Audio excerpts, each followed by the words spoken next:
My dear students, dear friends, and dear brothers and sisters, once again I welcome to all of you in Dr. S. Chandra online classes for education. मेरे प्रिय विद्यार्थियों, प्यारे भाई और बहनों, प्यारे साथियों, प्यारे मित्रों, मैं आप सभी लोगों का doctor Yash Chandra online classes for education में बहुत बहुत स्वागत करता हूं। आप सभी लोगों का हार्दिक स्वागत है, हार्दिक अभिनंदन है।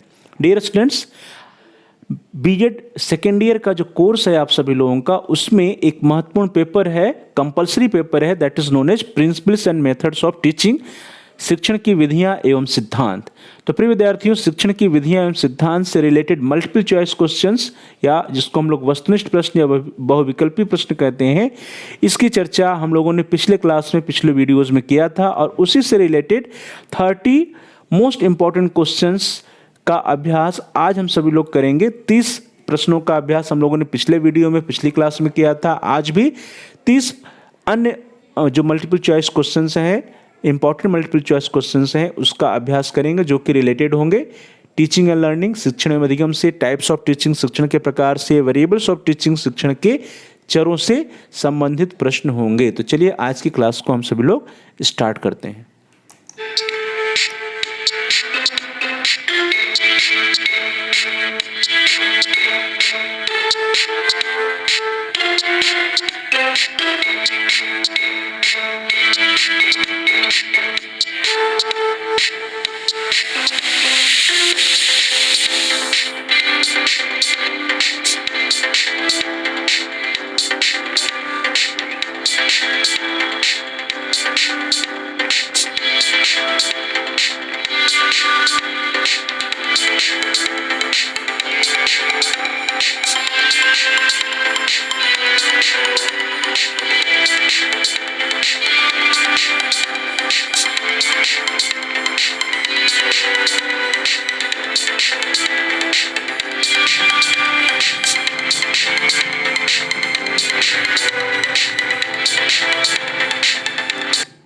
चलिए, द क्वेश्चन नंबर फर्स्ट, जो आज का पहला प्रश्न होगा प्रिय विद्यार्थियों, उसका सीरियल नंबर है question number 31।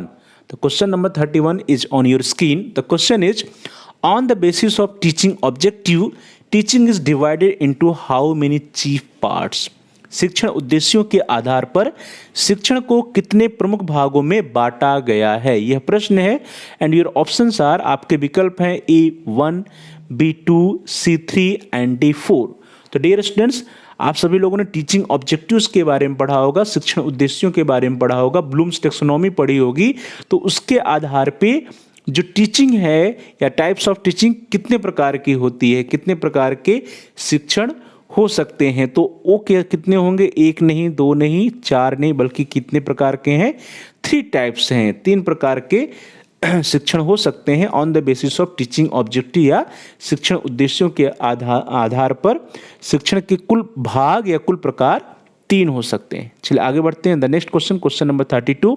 The question is, on the basis of teaching levels which one is the chief part और पार्ट्स या टाइप और टाइप्स ऑफ टीचिंग। अर्थात जो लेवल्स ऑफ टीचिंग है, शिक्षण के स्तर हैं, शिक्षण के स्तरों के आधार पर शिक्षण के प्रमुख भाग हैं या प्रमुख प्रकार कौन है, या प्रमुख प्रकार कौन कौन से हैं। इस तरह से प्रश्न आ सकता है आपके एग्जाम में। And your options are, a memory level teaching, स्मृत स्तर शिक्षण, बी अंडरस्टैंडिंग लेवल टीचिंग या बोध स्तर शिक्षण, सी रिफ्लेक्टिव लेवल टीचिंग या चिंतन स्तर शिक्षण, and D all of the above, that is उपर्युक्त सभी।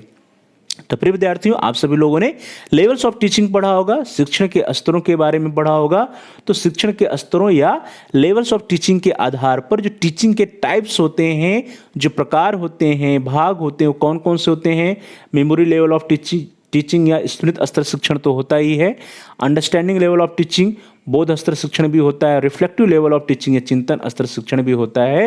ये तीनों स्तर की टीचिंग की जाती है, जिसमें सबसे जो यदि आप इसको एक असेंडिंग ऑर्डर में अरेंज करेंगे तो स्मृत स्तर या मेमोरी लेवल सबसे नीचे, उसके बाद अंडरस्टैंडिंग लेवल, उसके बाद रिफ्लेक्टिव लेवल ऑफ टीचिंग होता है। तो इस तरह से the D option is the right option. यहाँ पे जो चौथा ऑप्शन है उपर्युक्त सभी या ऑल ऑफ द एबव, यह जो है इसका सही उत्तर होगा all of the above, that is memory level of teaching, understanding level of teaching as well as reflective level of teaching, चिंतन स्तर शिक्षण, बोध स्तर शिक्षण और स्मृति स्तर शिक्षण, शिक्षण स्तरों के आधार पर शिक्षण के प्रमुख प्रकार या भाग होते हैं।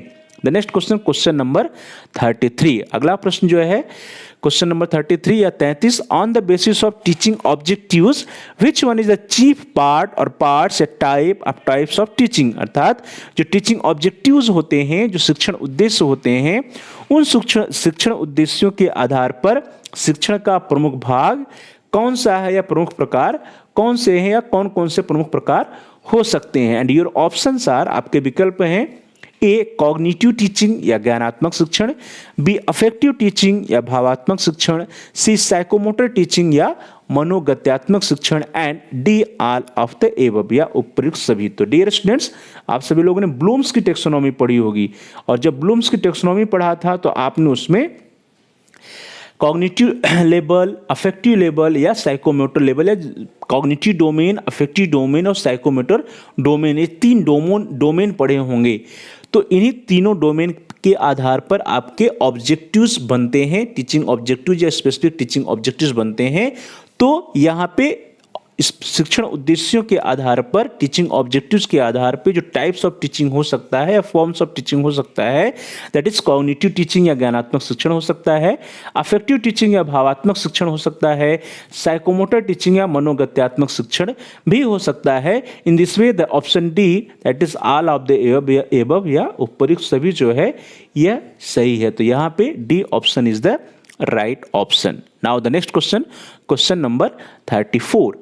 The question is, who has constructed teaching topology in order to explain the nature of teaching? Dear students, teaching topology का निर्माण किसके द्वारा किया गया था? प्रश्न है कि शिक्षण की प्रकृति को स्पष्ट करने के लिए टीचिंग टोपोलॉजी का निर्माण किसने किया? Who has constructed teaching topology in order to explain the nature of teaching? And your options are A. Morrison, B Skinner, C Green and D Amidon. तो डियर स्टूडेंट्स, आप सभी लोगों ने नेचर ऑफ टीचिंग में teaching topology के बारे में हो सकता है पढ़ा हो।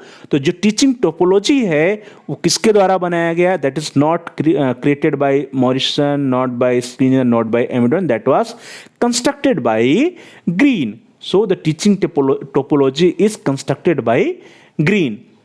सो in this way the option C is the right option. जो सी ऑप्शन है, सी विकल्प है, वो सही है।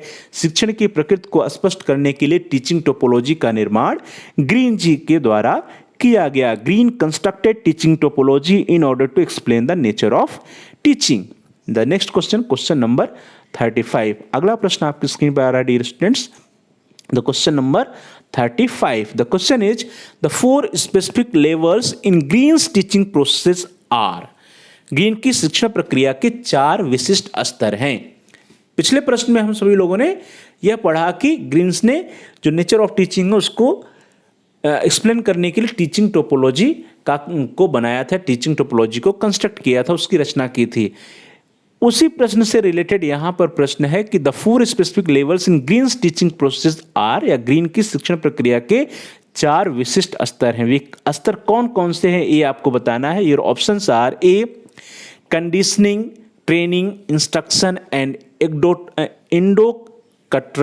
इंडोक्ट्राइनेटिंग, दैट इज अनुकूलन, प्रशिक्षण, अनुदेशन, शिक्षा देना या सिखाना। बी है conditioning, teaching, instruction, indoctrinating, that is अनुकूलन, शिक्षण, अनुदेशन देना या अनुदेशन, शिक्षा देना या सिखाना। सी है कंडीशनिंग, ट्रेनिंग, इंस्ट्रक्शन, इंडक्शन, अनुकूलन, प्रशिक्षण, अनुदेशन और आगमन। डी है interaction, training, instruction, indoctrinating, that is अंतरक्रिया, प्रशिक्षण, अनुदेशन, शिक्षा देना या सिखाना। तो डियर स्टूडेंट्स, ये 4 विकल्प हैं आपके पास, 4 ऑप्शंस दिए गए हैं। इन 4 ऑप्शंस में से कौन सा ऑप्शन सही है? तो क्वेश्चन है आपका कि ग्रीन की शिक्षण प्रक्रिया के 4 विशिष्ट स्तर हैं। तो ग्रीन की जो शिक्षण प्रक्रिया है, दैट इज ग्रीन्स जो टोपोलॉजी है डियर स्टूडेंट्स, उस ग्रीन की टोपोलॉजी का जब आप अध्ययन कीजिएगा तो वहां पे देखिएगा कि उन्होंने अपनी टीचिंग प्रोसेस में जो 4 लेवल्स बताए हैं, 4 विशिष्ट स्तर बताए हैं। The first level is conditioning, पहला जो है वो क्या है, अनुकूलन है। उसके बाद ट्रेनिंग है या प्रशिक्षण है, देन इंस्ट्रक्शन या अनुदेशन है, and the next one is indoctrinating, that is सिखाना या शिक्षा देना। तो in this way the A option is the right option. आप सभी लोगों में से जिन लोगों ने ए ऑप्शन चुना, आपका उत्तर सही है। ग्रीन की शिक्षण प्रक्रिया के जो 4 विशिष्ट स्तर हैं वे हैं अनुकूलन, प्रशिक्षण, अनुदेशन और शिक्षा देना या सिखाना। The 4 specific levels in Green teaching process are conditioning, training, instruction and indoctrinating. The next question number 36। अगला प्रश्न आपकी स्क्रीन पर आ रहा है प्रिय विद्यार्थियों। The question number is 36। आज के लिए छठा प्रश्न, and the question number is 36। Who used the system approach to explain the form of teaching? शिक्षण के स्वरूप को स्पष्ट करने के लिए किसने सिस्टम अप्रोच या प्रणाली उपागम का प्रयोग किया? एंड योर ऑप्शंस आर, आपके विकल्प हैं A Morrison, B McDonald, C Skinner and D Green. तो डियर स्टूडेंट्स, सिस्टम अप्रोच या जिसको हम लोग प्रणाली उपागम कहते हैं, प्रणाली उपागम का प्रयोग शिक्षण के स्वरूप को स्पष्ट करने के लिए किसके द्वारा किया गया था? तो आप सभी लोगों ने हो सकता है पढ़ा भी हो, किसके द्वारा? Not by Green, not by Skinner and also not by Morrison, it was used by McDonald. तो in this way the B option is the right option. McDonald ने शिक्षण के स्वरूप को स्पष्ट करने के लिए प्रणाली उपागम का प्रयोग किया। McDonald used the system approach to explain the form of teaching. Now the next question number 37। अगला प्रश्न आपकी स्क्रीन पर, प्रश्न संख्या 37। Who said that the concept of teaching is a molecular, that is as an activity it can be best understood not as a single activity but as a whole family of activities। ध्यान दीजिए, ये statement जो है वो आपकी screen पर है। Statement है कि किसने कहा, इस स्टेटमेंट को किसने दिया, यह प्रश्न है। और स्टेटमेंट है the concept of teaching is a molecular, अर्थात जो शिक्षण का प्रत्यय है, शिक्षण का संप्रत्यय है, वो क्या है? मॉलिक्यूलर है, आणविक है। That is as an activity it can be best understood not as a single activity but as a whole family of activities। अर्थात जो शिक्षण की क्रिया होती है वो क्या है, इसमें फैमिली ऑफ एक्टिविटीज इन्वॉल्व होती है। जैसे कोई एटम है, उसमें ढेर सारे मॉलिक्यूल्स होते हैं, तो इसी तरह से जो टीचिंग की एक्टिविटीज़ है, वो टीचिंग की एक्टिविटीज़ कोई एक सिंगल एक्टिविटीज़ नहीं है, कोई एक सिंगल कार्य या क्रिया नहीं है, बल्कि शिक्षण का कार्य जो है उसमें ढेर सारी एक्टिविटीज़ इन्वॉल्व होती हैं, जिसको हम लोग फैमिली ऑफ एक्टिविटीज़ कह सकते हैं, और इसीलिए इसको मॉलिक्यूलर बोला गया। The concept of teaching is molecular. क्यों मॉलिक्यूलर है? जैसे कि आणविक संरचना में देखेंगे कि इलेक्ट्रॉन, प्रोटॉन, न्यूट्रॉन, ये सब ढेर सारे उसमें एटम में होते हैं, परमाणु में या अणु में होते हैं। तो उसी तरह से जो शिक्षण की क्रिया होती है, उस शिक्षण की क्रिया में कोई एक एक्टिविटी या कोई एक कार्य नहीं शिक्षक के द्वारा किया जाता, बल्कि फैमिली ऑफ एक्टिविटीज या ढेर सारी प्रक्रियाएं या ढेर सारी क्रियाएं शिक्षक को करनी पड़ती है शिक्षण के दौरान। तो यह स्टेटमेंट है the concept of teaching is a molecular, that is as an activity it can be best understood not as a single activity but as a whole family of activities. And your options are A Morrison, B Amidon, C Skinner and D Green. Dear students, यह किसने दिया था, यह आपका प्रश्न है और इसके ऑप्शंस आपकी स्क्रीन पर दिए हुए हैं। So this statement is given by, dear students, इस कथन को, इस स्टेटमेंट को किसने दिया है? It is not given by Morrison, Morrison ने नहीं दिया। It is not given by Amidon, Amidon ने भी नहीं दिया। It is not given by Skinner, it was given by Green. इस स्टेटमेंट को किसने दिया था? ग्रीन ने दिया था। ग्रीन का स्टेटमेंट है the concept of teaching is a molecular, that is as an activity it can be best understood not as a single activity but as a whole family of activities. So the D option is the right option. यहाँ पे आप सभी लोगों में से जिन लोगों ने D option चुना है, आप सभी लोगों का उत्तर, आप सभी लोगों का आंसर सही है। The D option is the right option. चलिए आगे बढ़ते हैं। द नेक्स्ट क्वेश्चन नंबर 38, प्रश्न संख्या 38 आपकी स्क्रीन पर आ रहा है। द क्वेश्चन इज, प्रश्न है McDonald divided the entire process of teaching in how many parts. McDonald ने शिक्षण की समस्त प्रक्रिया को कितने भागों में या कितने पार्ट्स में डिवाइड किया है, विभाजित किया है। योर ऑप्शंस आर, आपके विकल्प हैं A2, B3, C4 and D5। तो डियर स्टूडेंट्स, मैकडोनाल्ड ने पूरी शिक्षण प्रक्रिया को कितने भागों में विभाजित किया। यदि आप लोगों ने पढ़ा होगा तो आप इसका सही आंसर दे सकते हैं। मैकडोनाल्ड ने 2 भाग नहीं, 3 भाग नहीं, 5 नहीं, बल्कि 4 पार्ट्स में या 4 भाग में उन्होंने शिक्षण की प्रक्रिया को डिवाइड किया है। मैकडोनाल्ड ने शिक्षण की समस्त प्रक्रिया को 4 भागों में डिवाइड किया है। McDonald divided the entire process of teaching in 4 parts. In this way the C option is the right option. The next question, question number 39, प्रश्न संख्या 39 आपकी स्क्रीन पर। The question is, McDonald divided the entire process of teaching in which parts. McDonald ने शिक्षण की समस्त प्रक्रिया को किन भागों में विभाजित किया।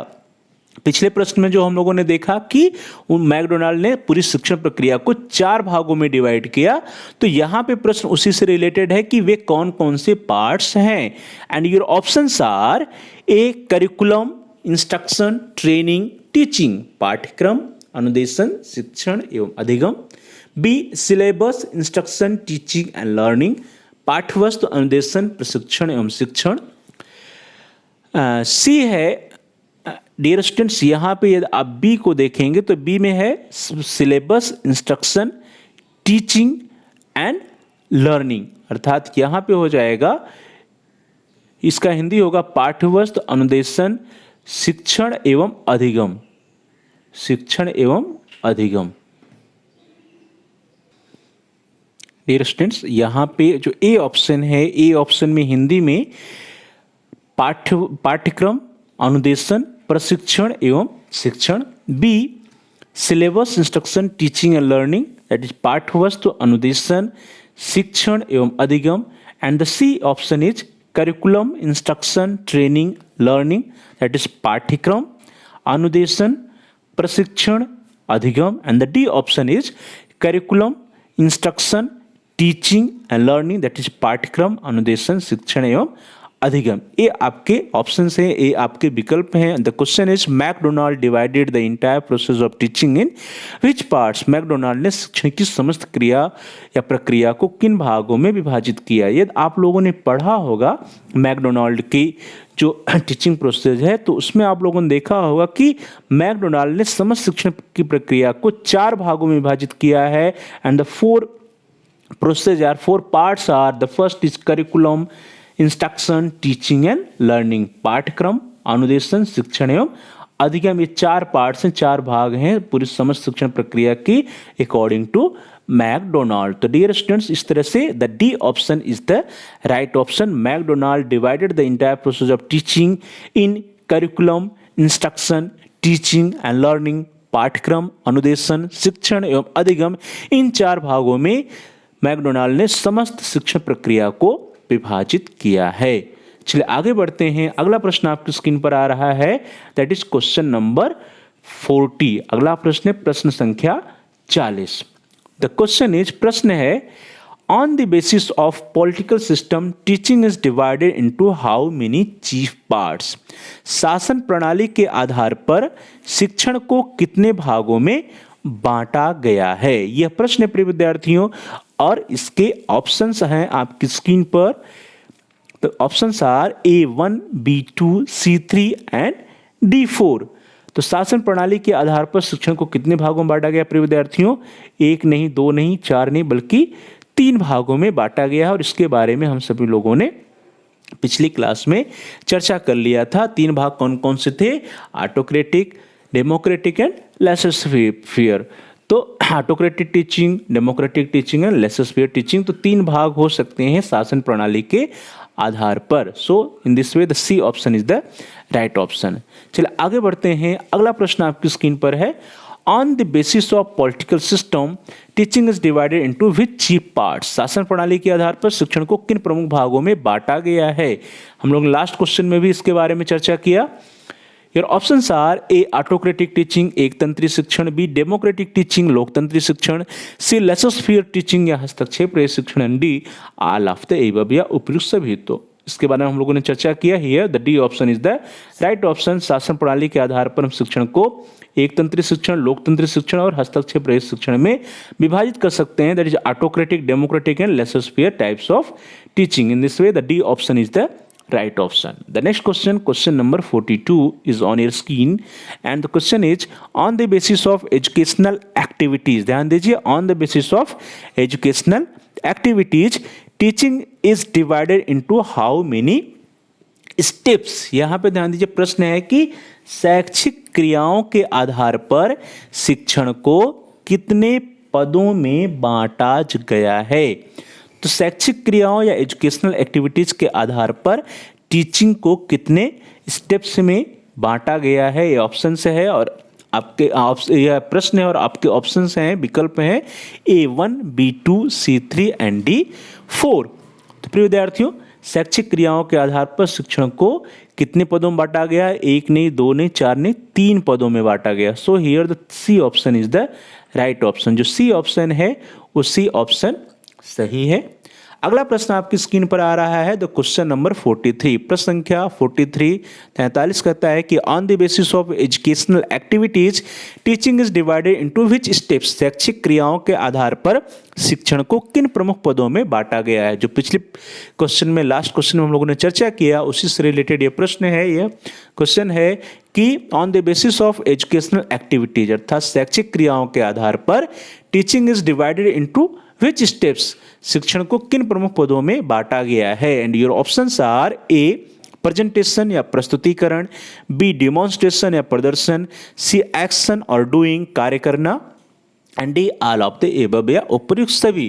तो डियर स्टूडेंट्स, शैक्षिक क्रियाओं के आधार पर शिक्षण को जिन प्रमुख पदों में बांटा गया है उसमें प्रेजेंटेशन या प्रस्तुतिकरण, डिमॉन्स्ट्रेशन या प्रदर्शन, एक्शन या डूइंग, ये तीनों है। इन तीनों में प्रमुख रूप से बांटा गया है। तो यहाँ पे इस तरह से हम कह सकते हैं कि the D option is the right option. जो डी ऑप्शन है वो राइट ऑप्शन है या सही विकल्प है।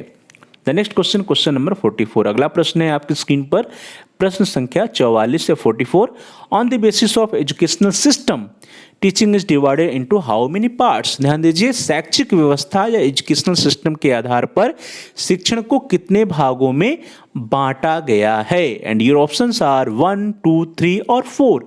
तो dear students, on the basis of educational system या शैक्षिक व्यवस्था के आधार पर शिक्षण को, टीचिंग को 3 भागों में बांटा जा सकता है। So in this way the C option is the right option. जो सी विकल्प है वो सही है। शैक्षिक व्यवस्था के आधार पर शिक्षण को 3 भागों में बांटा गया है। On the basis of educational system teaching is divided into 3 parts. The next question, question number 45, प्रश्न संख्या 45 आपकी स्क्रीन पर है। The question is on the basis of educational system teaching is divided into which parts. अर्थात शैक्षिक जो educational system है प्रिय विद्यार्थियों, यहाँ पे थोड़ा सा करेक्शन होगा कि शैक्षिक व्यवस्था या एजुकेशनल सिस्टम के आधार पर शिक्षण को किन प्रमुख भागों में बांटा गया। ध्यान दीजिए, शैक्षिक व्यवस्था या एजुकेशनल सिस्टम के आधार पर शिक्षण की प्रक्रिया को किन प्रमुख भागों में बांटा गया है। और आपके जो ऑप्शंस हैं वो आपकी स्क्रीन पर हैं। ए फॉर्मल टीचिंग या औपचारिक शिक्षण, बी इनफॉर्मल टीचिंग या अनौपचारिक शिक्षण, सी नॉन फॉर्मल टीचिंग या निरौपचारिक शिक्षण, and D all of the above या उपर्युक्त सभी। ये 4 ऑप्शंस हैं।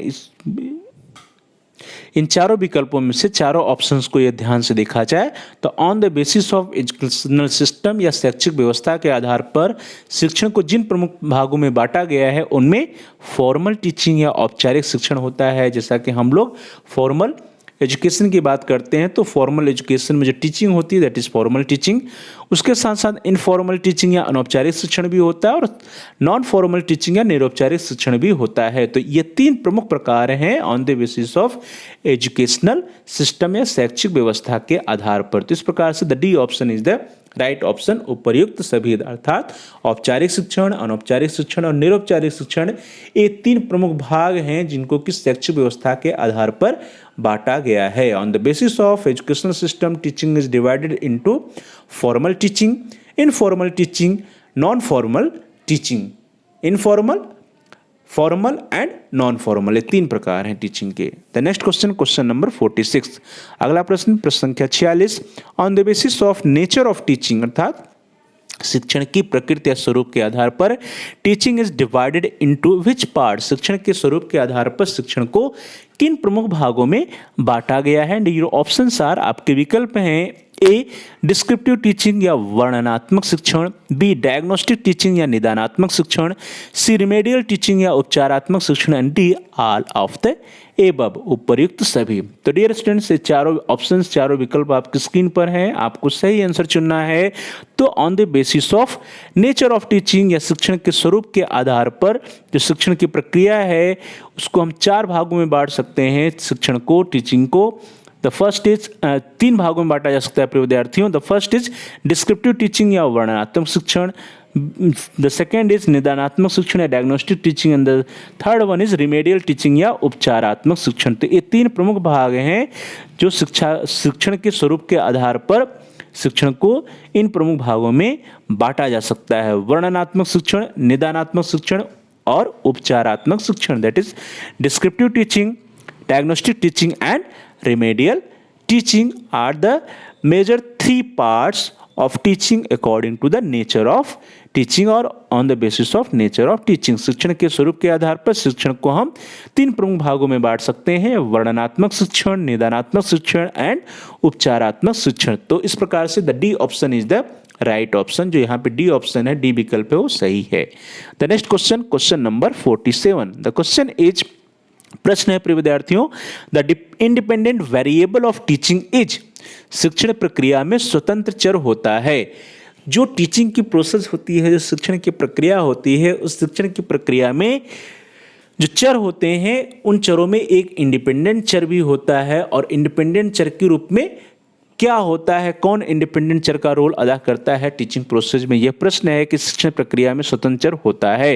And your options are, A teacher या शिक्षक, बी स्टूडेंट या विद्यार्थी, सी कंटेंट या पाठ्यवस्तु, एंड डी टीचिंग डिवाइसेज या शिक्षण की जो युक्तियां होती हैं। इन चारों में से कौन सा ऐसा चर है जो कि क्या है, इंडिपेंडेंट है या शिक्षण या स्वतंत्र चर है।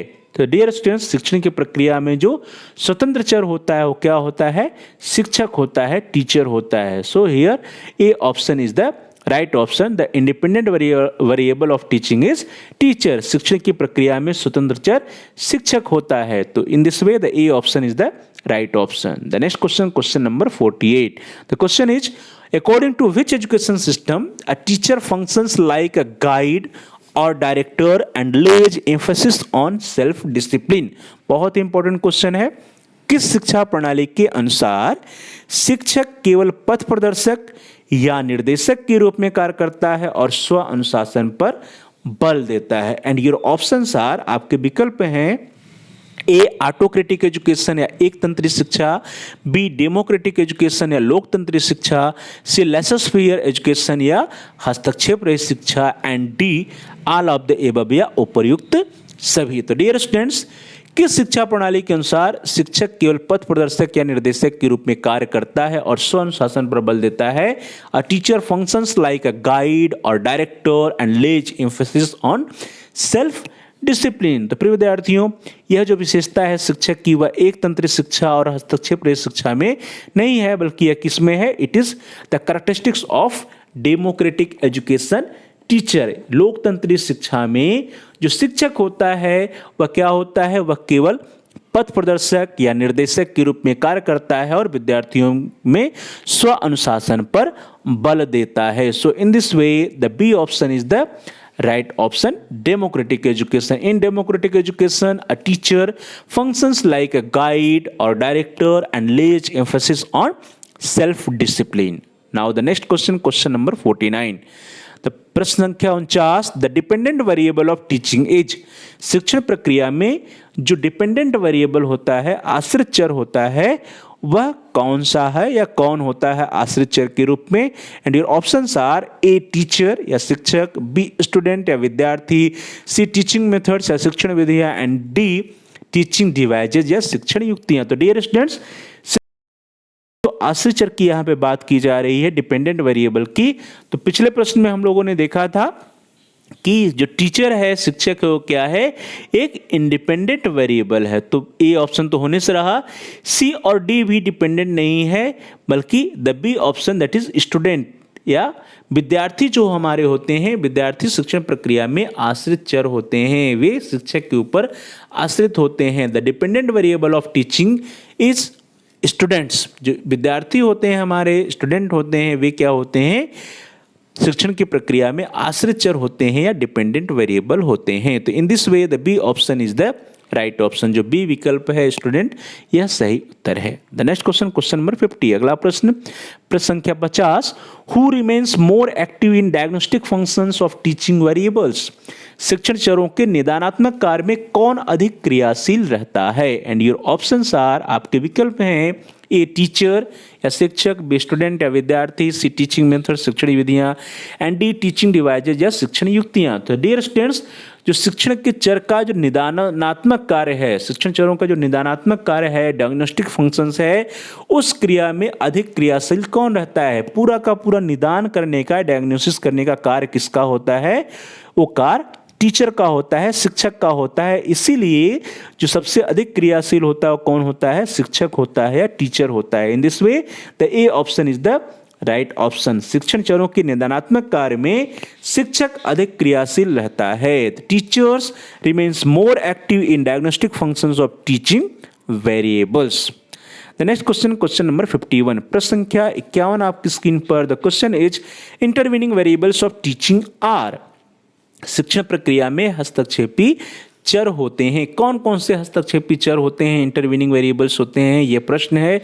एंड योर ऑप्शंस आर, आपके ऑप्शंस हैं, ए कंटेंट और पाठ्य वस्तु, बी टीचिंग मेथड्स या शिक्षण विधियां, सी टीचिंग डिवाइजेज या शिक्षण युक्तियां, and D all of the above या उपयुक्त सभी। तो प्रिय विद्यार्थियों, जो शिक्षण की प्रक्रिया होती है उसमें हम लोगों ने देखा कि इंडिपेंडेंट वेरिएबल क्या होता है, स्वतंत्र चर जो होता है वो शिक्षक होता है। डिपेंडेंट वेरिएबल या आश्रित चर जो होता है वो कौन होता है, विद्यार्थी या छात्र होता है। अब तीसरी यहाँ पे बात आ रही है, दैट इज इंटरवीनिंग वेरिएबल्स या हस्तक्षेपी चर की। तो हस्तक्षेपी चर जो होते हैं वे कंटेंट या पाठ्यवस्तु भी होता है, टीचिंग मेथड्स भी होते हैं और टीचिंग डिवाइसेज भी होते हैं। तो पाठ्यवस्तु, शिक्षण विधियां और शिक्षण युक्तियां, ये सभी क्या हैं, ये ऑल आर इंटरवीनिंग वेरिएबल्स या हस्तक्षेपी चर। इन this way the D option is the right option. इस प्रकार से जो डी ऑप्शन है वो क्या है, सही है। All of the above, that is teaching devices, teaching methods and contents are intervening variables. जो शिक्षण विधियां हैं, शिक्षण की युक्तियां हैं और जो पाठ्य वस्तु होते हैं, सभी क्या है, शिक्षण की प्रक्रिया में हस्तक्षेपी चर होते हैं। Now the next question, question number 52, प्रश्न संख्या 52, functions of teaching variable is और आर। शिक्षण चरों का कार्य है। टीचिंग वेरिएबल्स का क्या फंक्शंस है, क्या कार्य है शिक्षण चरों का, यह प्रश्न है। And your options are, A diagnostic functions या निदानात्मक कार्य, बी प्रिस्क्रिप्टिव फंक्शंस और रिमेडियल फंक्शंस या उपचारात्मक कार्य, सी इवैल्यूएटिव फंक्शंस या मूल्यांकन कार्य, and D all of the above, उपयुक्त सभी।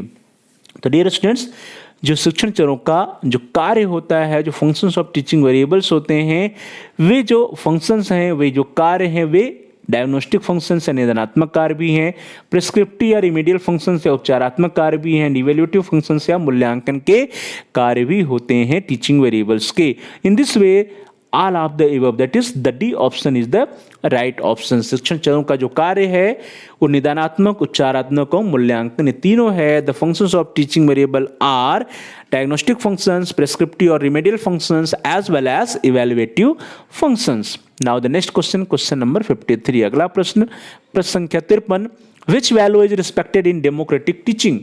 जनतंत्री शिक्षण में किन मूल्यों का सम्मान किया जाता है। And your options are, A freedom और स्वतंत्रता, बी इक्वलिटी या समानता, सी फ्रीडम ऑफ एक्सप्रेशन या अभिव्यक्ति की स्वतंत्रता, and D all of the above या उपयुक्त सभी। तो डियर स्टूडेंट्स, जो डेमोक्रेटिक टीचिंग होती है, जनतंत्री शिक्षण होता है, उसमें स्वतंत्रता भी होती है, समानता भी होती है और फ्रीडम ऑफ एक्सप्रेशन या अभिव्यक्ति की स्वतंत्रता भी होती है। तो in this way the D option is the right option.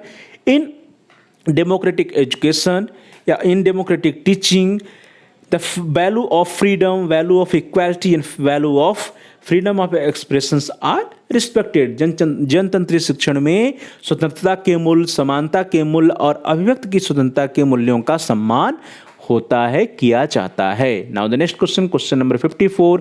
The question is diagnostic functions of teaching variable are. या जो टीचिंग वेरिएबल्स होते हैं, इन वेरिएबल्स का जो डायग्नोस्टिक फंक्शन होता है वह क्या होता है? शिक्षण चरों का जो निदानात्मक कार्य है डियर स्टूडेंट्स, वह क्या है? यह प्रश्न है और इसके जो ऑप्शंस हैं, इसके जो विकल्प हैं वो आपकी स्क्रीन पर। ए, टास्क एनालिसिस या कार्य विश्लेषण।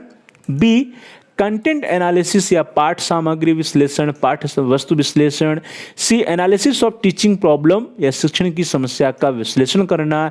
And the D is all of the above या उपयुक्त सभी। तो डियर स्टूडेंट्स, शिक्षण चरों का या टीचिंग वेरिएबल्स का जो डायग्नोस्टिक फंक्शन होता है, निदानात्मक कार्य होता है, वो टास्क एनालिसिस या कार्य विश्लेषण भी होता है, कंटेंट एनालिसिस या पाठ सामग्री विश्लेषण भी होता है और एनालिसिस ऑफ टीचिंग प्रॉब्लम या शिक्षण की समस्या का विश्लेषण करना भी होता है। तो in this way the D option is the right option. जो डी ऑप्शन है वो सही है, क्योंकि शिक्षण चरों के निदानात्मक कार्य के अंतर्गत कार्य विश्लेषण, पाठ सामग्री विश्लेषण और साथ साथ शिक्षण की समस्या का विश्लेषण करना भी होता है। Now the next question, question number 55। The प्रश्न संख्या 55। Nature of teaching is. शिक्षण की प्रकृति या नेचर होती है, इसके बारे में आप लोगों ने पढ़ा होगा। And your options are A, art या कला। बी, साइंस या विज्ञान। C, both of the above उपयुक्त दोनों या D, none of the above उपयुक्त में से कोई नहीं। तो डियर स्टूडेंट्स, जो टीचिंग है, जो शिक्षण की प्रकृति है, वो क्या है? वह कला भी है और साथ ही साथ विज्ञान भी है। तो कला और विज्ञान दोनों है nature of teaching. The nature of teaching is art as well as science. शिक्षण की प्रकृति कला भी है और साथ साथ विज्ञान भी है। तो in this way the C option is the right option. Both of above या उपयुक्त दोनों विशेषताएं जो है वो शिक्षण की प्रकृति की होती हैं। The next question, question number 56। प्रश्न संख्या 56 आपकी स्क्रीन पर। The question is diagnostic functions of teaching variables are. शिक्षण चरों का जो निदानात्मक कार्य है वो होता है। ध्यान दीजिए, शिक्षण चरों का निदानात्मक कार्य की बात की जा रही है, डायग्नोस्टिक फंक्शंस की बात की जा रही है कि निदानात्मक कार्य होता है। एंड योर ऑप्शंस आर, आपके विकल्प हैं। A, analysis of teaching problem या शिक्षण की समस्या का विश्लेषण करना। B, determination of previous knowledge of students, छात्रों के पूर्व ज्ञान का निर्धारण करना। C, knowledge of individual differences या व्यक्तिगत विभिन्नताओं का ज्ञान होना। And the D, all of the above या उपयुक्त सभी। तो डियर स्टूडेंट्स, जो डायग्नोस्टिक फंक्शंस ऑफ टीचिंग होती है, शिक्षण चरों का जो निदानात्मक कार्य होता है, उसमें एनालिसिस ऑफ टीचिंग प्रॉब्लम या शिक्षण की समस्या का विश्लेषण करना होता है। Determination of previous knowledge of students, अर्थात छात्रों का जो पूर्व ज्ञान होता है, प्रीवियस नॉलेज होता है, उसका निर्धारण करना भी निदानात्मक कार्य है। और साथ ही साथ नॉलेज ऑफ इंडिविजुअल डिफरेंसेज या जो बालकों में व्यक्तिगत विभिन्नताएं होती हैं, इंडिविजुअल डिफरेंसेज होती हैं, उसका ज्ञान होना भी एक निदानात्मक कार्य के अंतर्गत ही आता है। इन this way the D option is the right option. शिक्षण चरों का जो निदानात्मक कार्य है उसमें शिक्षण की समस्या का विश्लेषण करना, छात्रों के पूर्व ज्ञान का निर्धारण करना, व्यक्तिगत विभिन्नताओं का ज्ञान होना, ये सभी की सभी बातें आती हैं इन diagnostic functions of teaching variables. The functions are analysis of teaching problem, determination of previous knowledge of students, as well as knowledge of individual differences. Now the next question, question number 57. The प्रश्न संख्या 57 आपकी screen पर।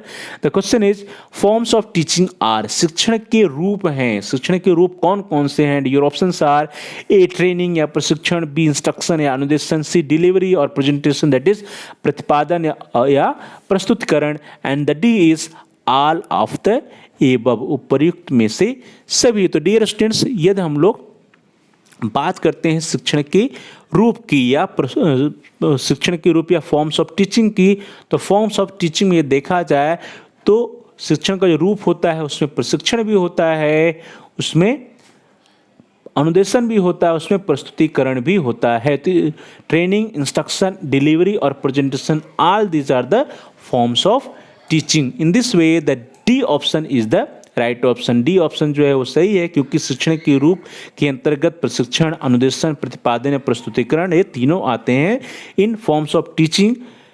The forms of teaching are training, instruction as well as delivery और presentation. Now the next question, question number 58। अगला प्रश्न जो है प्रश्न संख्या 58, prescriptive functions of teaching variables are. जो टीचिंग वेरिएबल्स होते हैं, जो शिक्षण के चर होते हैं, उन शिक्षण के चरों का प्रिस्क्रिप्टिव फंक्शंस या उपचारात्मक कार्य है या उपचारात्मक कार्य होता है, यह प्रश्न है। और इसके ऑप्शंस जो हैं वो आपकी स्क्रीन पर हैं dear students. The options are A, selection of teaching skill, strategy and technique, अर्थात शिक्षण कौशल, शिक्षण नीतियां एवं शिक्षण युक्तियों का चुनाव करना। बी, अरेंजिंग फीडबैक टेक्निक्स, अर्थात पृष्ठपोषण की प्रविधियों की व्यवस्था करना।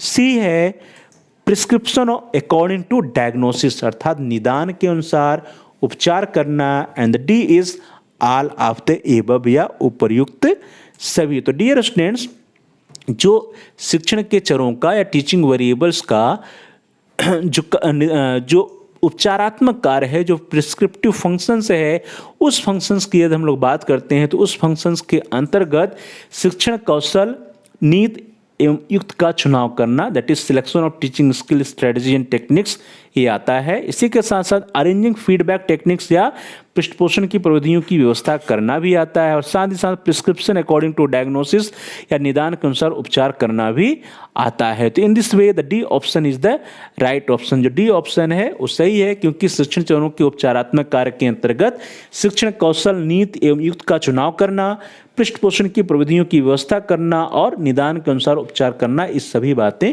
आती हैं under prescriptive functions of teaching variables. The main functions are selection of teaching skill, strategy and techniques, as well as arranging feedback techniques and prescriptions according to diagnosis. Now the next question, question number 59. अगला प्रश्न आपकी screen पर प्रश्न संख्या 59। Main action और process of teaching is और are, शिक्षण की जो प्रमुख क्रिया है वह होती है। योर ऑप्शंस आर डेमोन्स्ट्रेशन या प्रदर्शन, बी प्रेजेंटेशन या प्रस्तुतिकरण, सी एग्जीक्यूशन या क्रियान्वयन, and D all of the above, उपर्युक्त सभी। तो प्रिय विद्यार्थियों, जो शिक्षण की प्रक्रिया होती है, इसकी जो प्रमुख क्रिया है, मेन एक्शंस है, जो मेन प्रोसेस है शिक्षण की, वह क्या है। तो मेन एक्शन की बात यदि हम लोग करते हैं, प्रमुख क्रिया की बात करते हैं, तो टीचिंग में प्रमुख क्रिया डिमॉन्स्ट्रेशन या प्रदर्शन भी होता है, प्रेजेंटेशन या प्रस्तुतिकरण भी होता है, और साथ ही साथ एग्जीक्यूशन या क्रियान्वयन भी होता है। तो in this way the D option is the right option, all of the above, या उपर्युक्त सभी।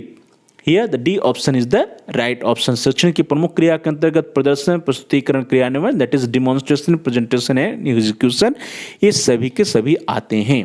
अगला प्रश्न, द क्वेश्चन नंबर 60, प्रश्न संख्या 60। Evaluative functions of teaching variables are, जो शिक्षण चरों का मूल्यांकन कार्य है। And your options are A, constructing norm tests, या मानक परीक्षण या मानदंड परीक्षण का निर्माण करना या मानक परीक्षण की रचना करना।